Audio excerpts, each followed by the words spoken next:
নমস্কার, আমি সায়ন্তন চক্রবর্তী, আমার ওয়াইফ তানিয়া চক্রবর্তী। আমরা বেবি প্ল্যান করছিলাম লাস্ট ইয়ারে 2025-এ। তারপরে ম্যামের রেফারেন্স পাই আমরা, ম্যামের তানিয়ার একটা ফ্রেন্ডের থেকে রেকমেন্ড করে। আমরা আগে অন্য ডাক্তারকে দেখাচ্ছিলাম, সেই ডাক্তারকেও দেখিয়েছিলাম, এবং তারপরে যেদিনকে ফার্স্ট আমরা ম্যামের চেম্বারে আসি সেদিন থেকে আমাদের জার্নিটা আরও ইজি হয়ে যায়, এবং প্রেগনেন্সি পিরিয়ডটা আমরা বুঝতেই পারিনি। এবং সমস্ত আমি নিউ যারা ট্রাই করছে আমি তাদেরকে রেকমেন্ড করব যে ম্যামের কাছে আসার জন্য।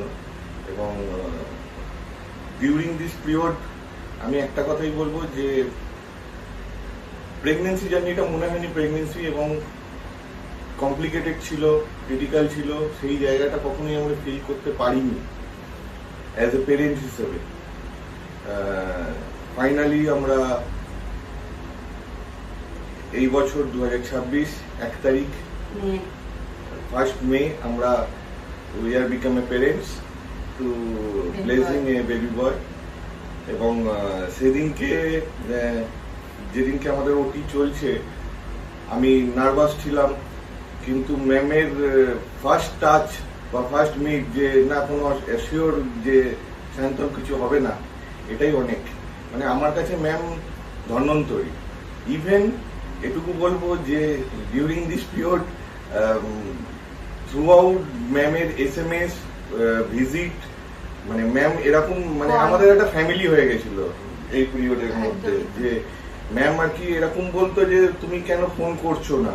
আমরা অনেক সময় মিড নাইটেও ক্রিটিক্যাল প্রবলেম ফেস করেছি, সেই সময় আমরা হয়তো এমন টাইম করেছি কিন্তু কল করিনি ম্যামকে, বাট ম্যাম বকা দিয়েছে কেন কল করোনি, মানে আমরা হেজিটেট ফিল করেছি যে টাইমের জন্য। ইভেন ম্যামকে সব সময় পেয়েছি হোয়াটসঅ্যাপে যদি কোনো রিপ্লাইও করে থাকে এবং সেটা রিওয়ার্ড করা মানে অ্যাজ সুন অ্যাজ, মানে থ্রু আউট জার্নিটা আমরা ফিল করতে পারিনি। অনেক ক্ষেত্রে অনেক রকম সমস্যা থাকে। আমরা যে ইভেন আগের ডাক্তারকেই দেখাচ্ছিলাম, সেই ডাক্তারের যা বিহেভিয়ার রিকোয়ারমেন্ট, সেটা হয়তো আমাদের কাছে মনে হয়েছিল জার্নিটা অনেক টাফ হয়ে যেত। বাট যবে থেকে আমরা ম্যামের আন্ডারে আসলাম আমাদের জার্নিটা মনে হলো যে স্মুথ হয়ে গেল, এবং আমরা ওর জার্নিটা অনেক ইজি হয়ে গেল, এবং ফিল করে এনজয় করতে করতে আর কি আমরা প্যারেন্টস হয়ে গেলাম। উই আর বিকামে 2 জন থেকে 3 জন হয়ে গেলাম।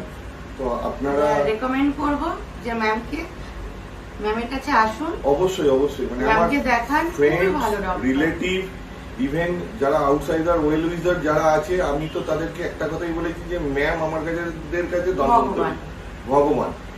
ম্যামের প্রত্যেকটা চেম্বার আমরা ভিজিট করেছি, এবং প্রত্যেকটা চেম্বারে আমরা ম্যামের যখনই প্রবলেমে পড়েছি তখনই ম্যাম আমাকে আমি ম্যামেরকে পাশে পেয়েছি।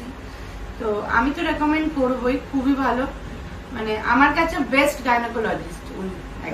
একদম মানে আমার আফসোস যে ম্যামের সাথে আমার মিটআপ এখন আর হবে না, এটা জন্য একদমই তাই।